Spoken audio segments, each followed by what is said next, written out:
Setelah lama merenung, Jia Luo akhirnya melihat dengan jelas tujuan sebenarnya dari rangkaian tindakan Feng Tianxing, untuk menyeretnya ke bawah dan mengganggu rencananya. Ini adalah pertama kalinya Jia Luo merasakan niat membunuh yang begitu kuat sejak dia keluar dari gunung lagi. Dia benar-benar ingin orang ini mati dengan bersih dan menyeluruh. Dekrit, tidak peduli apa hasil pertempuran kali ini, kembalikan Feng Tianxing kepadaku. Ada niat membunuh yang kuat dalam suara Jia Luo. Selama Feng Tianxing kembali, dia akan segera dipenjara. Dan dia tidak boleh memberinya kesempatan untuk menggunakan tangan dan kakinya lagi. Nao takut dia akan menyinggung semua muridnya. Jadi dia harus benar-benar menekan faktor yang paling tidak stabil ini. Dan memegangnya erat-erat di sisinya. Tidak memberinya kesempatan untuk menunjukkannya.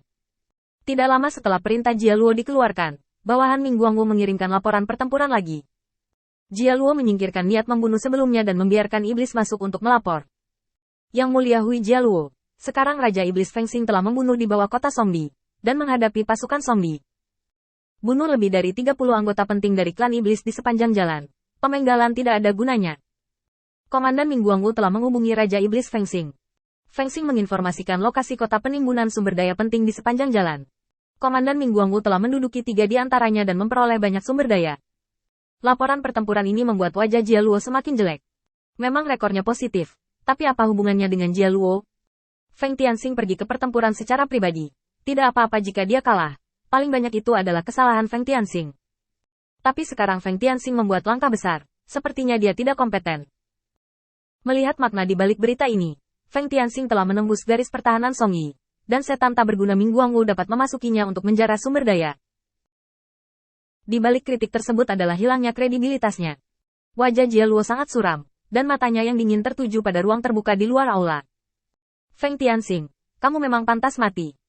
Jia Luo tidak pernah merasa begitu pasif sejak dia keluar dari gunung. Tidak peduli apa yang dia lakukan, dia pasti akan kehilangan muka sekarang. Ikuti rute Feng Tianxing untuk menyerang dan mengalahkan Song Yi. Itu akan membuat gaun pengantin untuk Feng Tianxing sendiri. Pada saat itu, tidak akan ada manfaat sama sekali. Tetapi itu akan memberi Feng Tianxing reputasi yang tak terhitung jumlahnya. Ini jelas sesuatu yang tidak diizinkan oleh Jia Luo. Tetapi jika dia tidak menyerang, dengan kemampuan Feng Tianxing anak itu, dia mungkin bisa bertarung dalam pertempuran yang indah, dan itu masih merupakan provokasi untuk langsung ke gerbang lawan dengan beberapa lawan banyak. Ini pasti akan menjadi cerita jangka panjang. Jika dia, Jia Luo, tidak melakukan apa-apa, dia harus membayar kegagalan Feng Tianxing di masa depan. Tidak peduli bagaimana dia memilih, itu akan sangat merugikannya.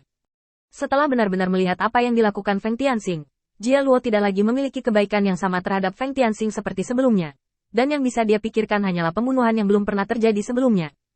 Setelah hening sejenak, Jia Luo masih berdiri. Perintahnya adalah semua pasukan iblis yang sedang berlatih segera pergi ke lokasi Ming Guangwu, mematuhi pengiriman, dan bersiap untuk bertemu Feng Tianxing kapan saja. Setelah membatalkan pesanan ini, Jia Luo langsung meninggalkan aula. Dia perlu menemukan tempat untuk melampiaskan amarahnya, tetapi dia tidak dapat meninggalkan istananya terlalu jauh. Jadi dia hanya dapat menemukan beberapa setan yang melakukan kejahatan untuk melampiaskan amarahnya. Seluruh pasukan Jia Luo dimobilisasi, dan langkah ini berarti Song Yi tidak akan duduk diam dan menunggu kematian.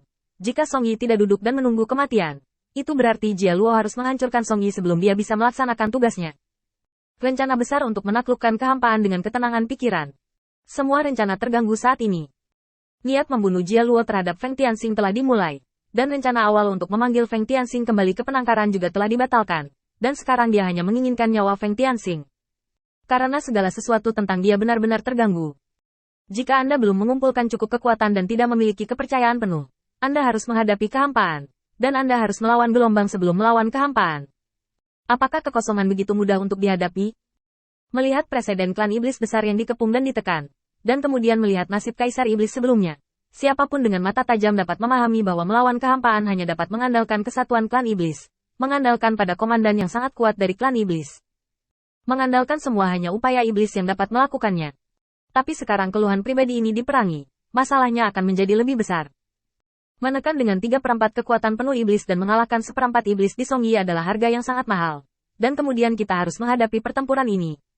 Salah satu masalah yang tidak bisa dimainkan secara singkat ketentuan. Selain itu, Jia Luo-nya juga akan menanggung nama, keluhan pribadi bahkan jika dia memanggil pasukan. Hal pertama yang harus dia selesaikan bukanlah bagaimana melawan kehampaan, tetapi bagaimana memerintahkan hati orang. Semua masalah ini dibuat oleh Feng Tianxing selama periode waktu ini. Semakin dia memikirkannya, Semakin marah perasaan Jia Luo. Saya sangat lunak terhadap Feng Tianxing. Dapat dikatakan bahwa saya memiliki sikap penuh. Saya tidak bisa membiarkan dia menyerah kepada saya. Tidak apa-apa. Lagi pula, setiap orang memiliki ambisi mereka sendiri. Tetapi Anda Feng Tianxing mengabaikan begitu banyak manfaat bahwa aku, Jia Luo, masih mengacaukan hidupku jika kamu tidak mati. Siapa yang akan mati? Jia Luo menggertakkan giginya dengan erat. Jika dia tidak khawatir keluarga iblis besar mendambakan kekuatannya dan siap untuk bergerak, dia benar-benar ingin pergi ke sana dan menyelesaikan Feng Tianxing sendiri, untuk menghindari masalah di masa depan selamanya. Dalam benaknya, dia membayangkan bagaimana cara cepat menjatuhkan Feng Tianxing setelah dia bertemu Feng Tianxing. Dia tidak ingin mengetahui pertanyaan ini.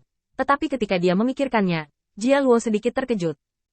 Selain mengandalkan kekuatannya saat ini untuk sepenuhnya menghancurkan sarana Feng Tianxing, dia tidak bisa memikirkan solusi yang lebih baik.